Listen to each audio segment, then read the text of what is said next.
Alors, comment est-ce qu'on décrit un mouvement? Ça a l'air d'être une question toute simple, hein, mais en fait, elle est vraiment au cœur de la physique, et elle nous oblige à revoir complètement notre façon de percevoir le monde. Allez, on plonge ensemble dans cette idée qui est franchement fascinante.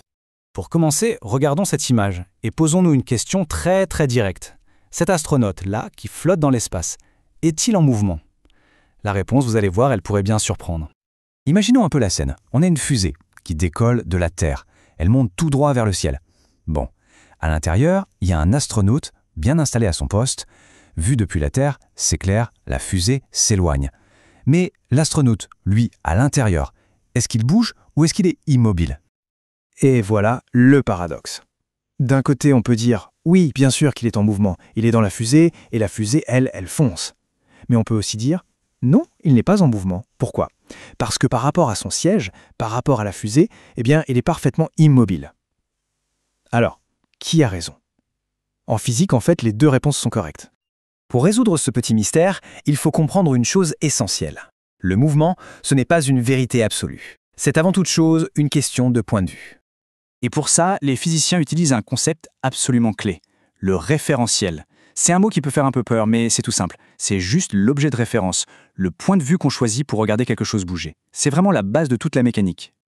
Du coup, le mouvement est toujours relatif. Si notre référentiel, c'est la Terre, alors oui, l'astronaute est en mouvement, sa position change par rapport à la planète. Mais si on choisit la fusée comme référentiel, alors là non, il est au repos, sa position ne change pas du tout par rapport à son cockpit. La vraie question n'est donc pas est-il en mouvement, mais plutôt en mouvement par rapport à quoi? Bon, maintenant qu'on a notre point de vue, notre référentiel, il nous faut des outils. Des outils pour décrire précisément ce qu'on voit. Parce que dire « ça bouge », ça ne suffit pas. Il faut pouvoir dire comment ça bouge. Le premier de ces outils, c'est la trajectoire. C'est tout bête, c'est le chemin, la ligne que dessine l'objet dans l'espace pendant qu'il se déplace. C'est un peu comme si on attachait un crayon à cet objet et qu'il laissait une trace derrière lui. Et des trajectoires, il y en a de toutes sortes. Pour un dragster qui file sur une piste, la trajectoire, c'est une ligne droite. On parle de mouvement rectiligne, simple. Pour le marteau d'un athlète, c'est bien plus complexe. D'abord, il y a un mouvement de rotation, circulaire, et puis, une fois qu'il le lâche, le marteau suit une courbe très spécifique qu'on appelle une parabole. Ok, décrire le chemin, c'est un bon début. Mais pour que la description soit vraiment complète, il faut aussi savoir à quel rythme ce chemin est parcouru. Et c'est là, bien sûr, qu'intervient la notion de vitesse.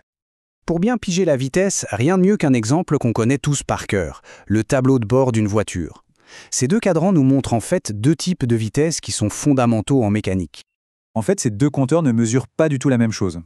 Le premier, le compteur de vitesse, mesure ce qu'on appelle la translation du véhicule. C'est sa vitesse linéaire, en kilomètres par heure, la vitesse à laquelle on avale la route. Le second, c'est le compte-tours. Lui, il mesure la rotation du moteur, en tours par minute. C'est la vitesse à laquelle le moteur tourne sur lui-même.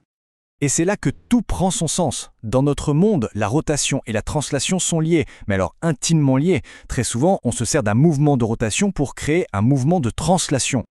La question devient donc comment est-ce qu'on passe de l'un à l'autre? Prenons l'exemple le plus simple mais aussi le plus génial, la roue. Comment le simple fait qu'une roue tourne sur elle-même peut faire avancer toute une voiture? La logique est finalement assez simple. D'abord, on mesure à quelle vitesse la roue tourne. C'est sa fréquence de rotation. Ensuite, on calcule la distance qu'elle parcourt à chaque fois qu'elle fait un tour complet. Ça, c'est sa circonférence, son périmètre. Et enfin, on multiplie la distance d'un tour par le nombre de tours par seconde. Et hop, on obtient la vitesse linéaire du véhicule. Mais ce principe, il ne s'applique pas qu'aux voitures, loin de là. Changeons complètement d'échelle. Regardons un satellite géostationnaire. Son truc, c'est qu'il tourne exactement en même temps que la Terre, ce qui lui permet de rester toujours fixe au-dessus du même point.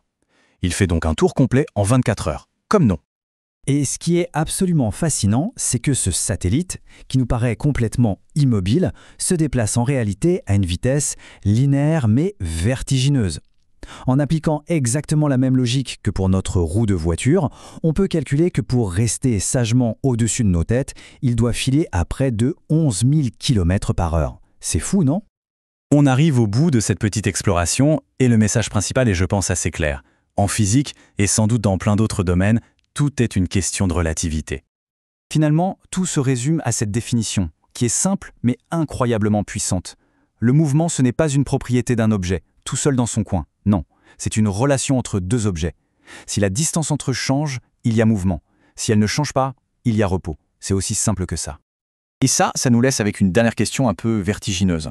Si tout mouvement est relatif à autre chose, si la Terre tourne, que notre système solaire bouge dans la galaxie et que la galaxie elle-même dérive dans l'univers, est-ce qu'on peut vraiment trouver un point, quelque part, qui soit absolument et définitivement immobile? Ça donne à réfléchir.